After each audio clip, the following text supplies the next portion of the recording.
Ladies and gentlemen, welcome back to the Fortnite World Cup Open Online Qualifiers. Week 9, the solos action has been fantastic through and through so far. We've covered Europe. We're midway through NA East. And I know you don't want to see me. You want to get back into the action. So guess what? We've got two great casters for you, Sundown and Monster D-Face. Let's get it. Here with my boy Sundown, and man, that leaderboard shaking up. Good to see Macwood up there. We saw him get really close week again, and like you said, though, anything is in the air. Dude, it's so incredibly close. We've seen the semifinals, everybody kind of crunching up there, but let's get right on into the matches. I want to see how this all resolves and who gets those last 6 of Fortnite World Cup. Let us know who you think will make it out, because the leaderboard is changing every time a match finishes, and now we're on board here with Spook. 49 players left, so just under half the lobby. Yeah, the only player we've seen really take a lead today is Andretta. Outside of Andretta, no one else. The boards have been extremely close, top to bottom here. So now hopping in with Spook, guys. 50 minutes left to queue up here. We're midway through it. Halfway in here for the NA's block.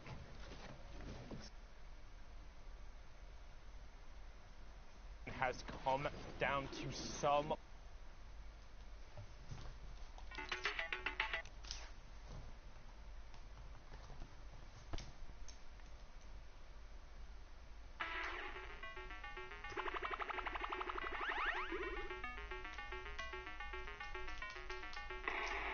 3 hours or 10 matches to score as many points as possible, and this lobby is stacked. Outlet, Diggy, Macwood, all directly on top of each other right now. Macwood getting some pressure onto that cone, but not finding anything after the heavy start. Yeah, nice angles right here, just playing with the perspective that he has. He drops a player there with the heavy sniper. No fall damage was given, though, which means that player slid on down safe and sound through the side of the mountain here. So Macwood is back in the hunt, just looking around on the prowl right now. And so far, so good. 46 players remain in the 6-man, or Storm Wave 6 is approaching here, I should say. Tons of players. That means no placement points have been given out, and these players have put close to 15, 18 minutes or so of time into this game right here. Yeah, so if you get knocked out before the placement threshold, that's going to be rough to kind of swallow in here. It's all about time efficiency. You see Roat taking over the Storm there. That is part of those new changes with patch 9.20.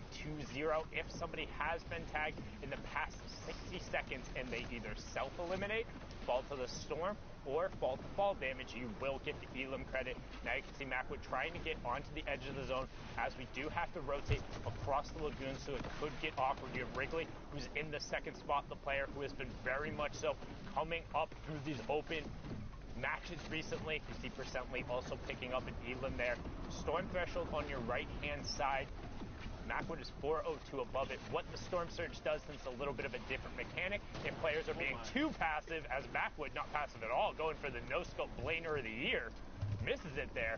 If players are too passive and haven't done damage, the Storm Surge will punish you, doing 10 damage per tick as that goes off until you either are above the threshold or you're eliminated. Just like that, Strep picks up Macwood. No antibiotics for you there, but a nice Elim in point going over to Strep. Yeah, and this is it right here. I don't think we've seen as many ballers throughout the day, but my gosh, there are so many still in play. That's a big reason why there's so many players still alive right now, guys. The vehicles are out. Nice double shot with the combat right there. Strep connecting big time here. Someone comes out the Storm. Karos gets flicked on and taken out of the game. Back to the lobby he goes. And Strep finds himself at 29 points. Can he make it 30? That's 2 big shots. Up and over the top he goes. He still wants this one, but no, gets taken out by CWV. Saw FaZe Diggy there as well in the feed. A lot going on here, Sundown.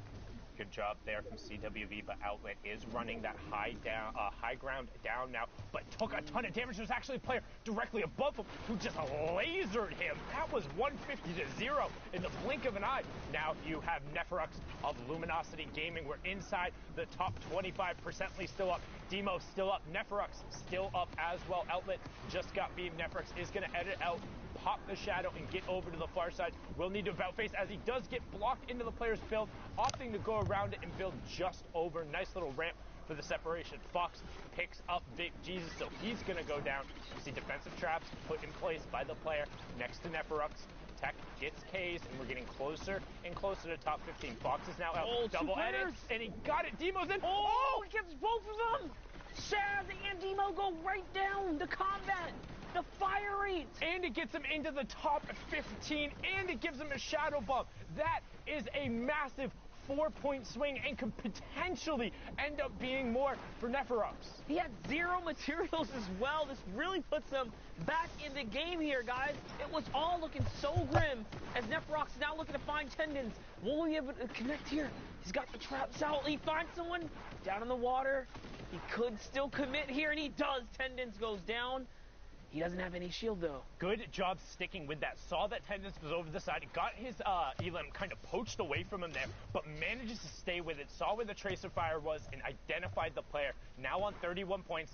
7 players remaining. Wrigley, who we just saw, was in that top 3, directly above him. You have Lyris with the launch pad.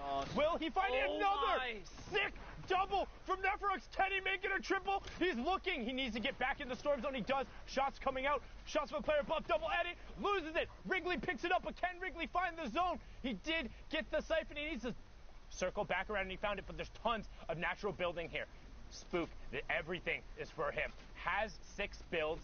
Not a ton going on here, but has...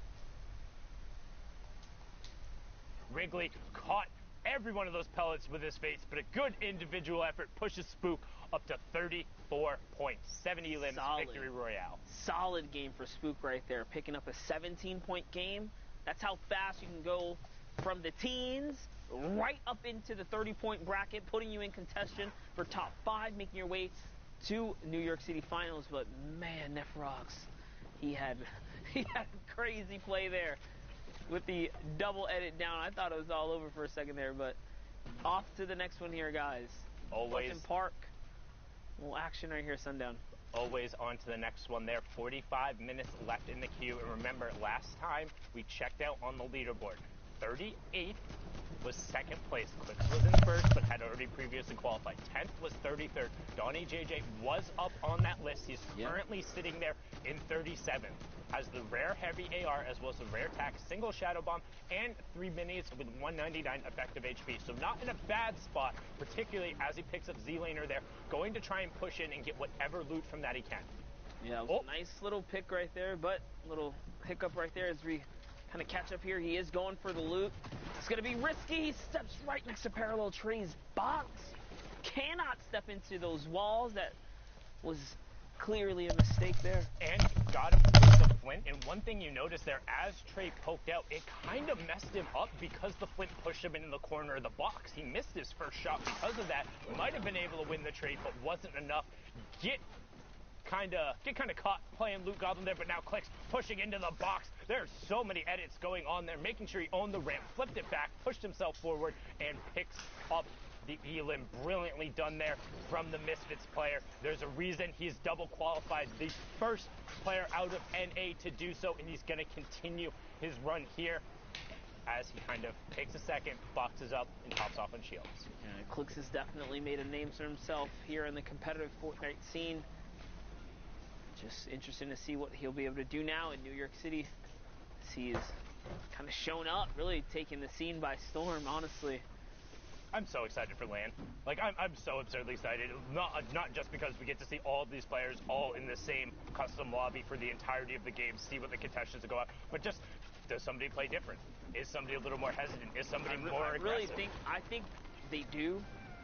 I think some players are going to stick to their roots and push through, but that might be the downfall, man. These guys are just going to be waiting for something to pop off to, server collapse, if you want to call it that. This server collapsing is going to be disgusting at Fortnite World Cup. I got faith, man. Because don't forget, those Elims still worth the point, man. Yeah, still got to go out there. They'll be able to get it. Clicks, pick it up. Trey there, who we saw earlier with a nice flintlock play, but not going to save you from Clicks as he pushes in with that epic combat shotgun. Pops his last shadow bomb and is going to get moving over onto the far side of the zone. Love what he's doing too. He's got so much material. He's playing for higher elevation right here. But with this many players alive, no layer is safe, especially not the lowest. In comes the drum gun pressure right there. Does see a player on the campfire, decides, hey, he's still got shield. Focuses on the next person. This is the problem with having a drum gun. Notice that was a little sloppy. I was about players to say, are so exposed. And also that first bloom shot, man, that was rough. He literally had the guy painted, and it was just like one of the scenes out of the cartoons. We hit everything but him, and right there, Shababan hits everything, including you. Trap shotgun right there. You have Exulting just below. Clicks, the controller player, duo of Excels, trying to put some pressure on him, but just going to disengage. Grandma just below him. We've seen him on the leaderboards time and time again. Symphony also in his own box, but Bizzle is going to smell him out there and send him back to the lobby. Well done from the week 1 qualifier. And the Ghost General, the highest earning Fortnite player in competitive history right now, is trying to make his mark on this lobby, sitting at 30 points, already qualified 2 boogies, heavy sniper, and the legendary combat.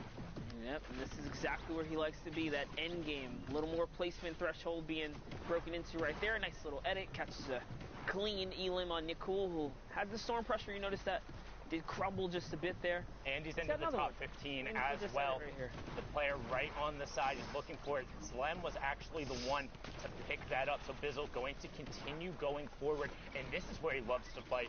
I know Bala has been a big talk about it, but how good the Ghost guys are at tunneling and fighting from their tunnel, whether it's Sean or Bizzle or Demo or Snood, every single one of them can fight from these angles, and Bizzle trying to do it. No. But the ramp in his face, Boogie Bobs, Disco out in the open. Leo being the benefactor of that one.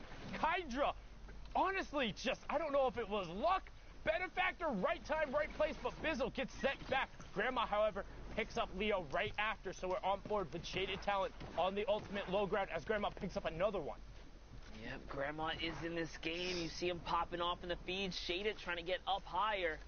The higher he goes, the closer he gets to Grandma. Will he be able to connect right here? Does land a shot. It's Click who goes down. Beautiful trap, too. You put it on the ceiling. It's undodgeable, essentially. And that was how he caught Clicks off guard right there. Shaded Talent, now one step closer to the high ground. He's going to step out into the storm and sacrifice just a bit more to get nice and secure set up in the top here. And then he has the stinks to be able to rain him down. I don't know if you realize he's completely uncontested, but now AJ is forced right out in the storm, and with the tick over from the storm change, he's going to get it. He'd get it either way. And the victory royale bumping him up to 33 points. You would think we'd see more end games like that, where the stinks just flush out everyone in the low ground, but to hold on to something so valuable to the end, that's a tough play. How rarely are you like getting into a top 3 situation where you have uncontested high ground and you have 2 stinks? Like, the reason that doesn't typically end up happening, you don't see that more often. You think like, oh, that's the best use case for a stink. Yes, if you get into that situation. You got to make it there, and then like you got to hold on to him. So. Right. But whereas if you, and we've talked about this, I know Courage is a big advocate, if you have 3 stinks in a solo and somebody's boxed up, you can effectively eliminate them, right? You can chase them around or at least force them to burn a ton of materials. So that's why you tend to see players opt to use them, because you can get kind of tags on players. Oh, Yak trying to go for the immediate wall replace, but you can see how there's a little bit of an issue when you get exposed. If the other player goes to shoot first, you know, they get that first shot on you. As that happens right there, and Yak trades it back out with Bizbo. You can take the wall and own it all you want, but if you don't hit the shots, it doesn't matter. That was 2 125s. Precision aim right there. Yak finds himself a ton of loot, materials, zone. He's got so much going for him now. It was actually kind of a misplay by the other player. I think it was Bizbo. When you're kind of poking there, you need to shoot, and right as you shoot, move your character model over to the left. He just sat his character model in the window, basically framed his face to catch those pellets. Make sure you're abusing that right-hand advantage. If you have it, you can't give it up, or you can't have it and then not use it. Otherwise, you don't have an advantage. But now, the other half of the Dubs Mega pairing trying to push in here, has full qualified already for the solos and duos, and is now trying to put a little pressure on this player on the outside. One step closer, he did take the wall. He doesn't even know it was his cone, too. Did try to combat it, Flint follow-up Frosted. It was just too fast. Mega was just too fast for him to react. He was one step ahead of him every single moment, in every single moment of that battle right there. Man, it must feel awful to just get victimized by Mega and I would be Dubs. so upset to go against one of these guys. They're too quick. Literally too quick. Just very, and we talk about like what makes some of these players good. In some circumstances, they do everything right. Sometimes they're just very good and they're fast. Like that would be what I say, kind of Mega, Dubs, Benji, Fishy, Mr. Savage. Well, they all have like certain types of traits about them, and certain things they do well. Yes, they're all incredibly fast-paced players with everything they do, and in and of themselves, that's almost their defining trait: the quickness at which they do everything. Beating somebody in Fortnite to the punch by a quarter of a second is enough for a shot. If you're doing that every single time, you're getting their wall every single time because you're that much faster, then you're going to be able to snowball those advantages, compound them into something better. That's why the best of the best are so consistent. As we focus in on Mega here, let's see what he's going to do. We have praised him enough on how quick he is. He's at 14 eliminations. If you don't believe us by now, you're crazy. You don't get that high, that aggressive in finals. Guys, mind you, this is everything on the line for New York City, right? Potentially. And he just pushes through. Just goes all the way through, no hesitation. That's one. Someone else does join the battle here. Finds him as well. Quick little flick right there. That was just gross. 16 elims. He hit the flint knock headshot. I was honestly like, I half thought he was going to push in for the pickaxe. The flint knock will do the 180 if you get that full headshot there, but instead sticks with the combat and then picks up the nice little double. But now needs to be careful of the 6. Good job getting up 2 blocks, and then luckily, as he pops the shadow, the shots miss towards the door. So, you know, sometimes you got to make your own luck. Mega catching it right there is going to put down the campfire as well as the 2 minis. If you blinked, you might have missed it, but he's now in the center of his zone, boxed up, campfire one side, launch pad in the zone next to him, and now reloading all of his weapons, ready for the next rush. Yeah, he did manage to drop the flint and pick up a grenade launcher. Interesting to see how that's going to play out here in this end game, because it's not typical you see someone have a grenade launcher towards these congested zones. But this is the perfect time to use all these shadow bombs, guys. Just keep him in the game and rotating. He is on someone's heels right here. As he was really trying to get that elim right there, chasing him all the way up. And one thing that's super important to note there, notice how he didn't jump or double jump or wasn't sprinting. He was literally walking directly behind the player. Any of those other movement options would have given away, and the player would have known, would have had an opportunity to box him in, potentially trap him out. That's what we talk about when we say do all of the little things right. You might not think about it. You might think, oh, I get the double jump, I'd better use it. No, players adapt. They've gotten used to it. They know to look for the smoke trails, to just throw bullets towards it and to hope to get it. But Mega going one step farther, and he still has 2 more, enabling him so much. And here go the grenades. Will we see Mr. Savage 2.0, who is the best billiard player in NA? He fires all of them down low, and no ticks coming through yet. But the pressure of explodes, the sounds, it's as much of a mind game as it is the whole site just to kind of connect here. So let's see what Mega's going to do. He's looking for the elims down low. He doesn't care about who's up above. He's trying to inch his way down here. Just taking a little bit more control of this layer. He doesn't have any movement, any freedom space here. He's going to find Dream TV. Wait. That was a grenade tag. It had to have been. He hasn't shot anybody else in the last minute. So he had to have hit somebody with a grenade, gets flint knocked out into the zone there. But can he cover himself? 7 HP. Oh! Mega drops down. Winteroo, you can go back. It's the time of summer, and it's the time of phase. Mega, what a sick edit and sick play. Now up to 107 effective HP. Papa Eggy on the high ground. Hoffner gets personally victimized by Mega, like basically the rest of the entire lobby, up to 19 elims. But now on the low ground, Shadow Bomb comes out from Eggy. Hot feet for Mega, hot feet for Eggy, but he's in the shadow, and Mega finds him. He finds him because he jumped, monster. I don't know how he just did that, but he managed to really pull through and clutch up at the end. That was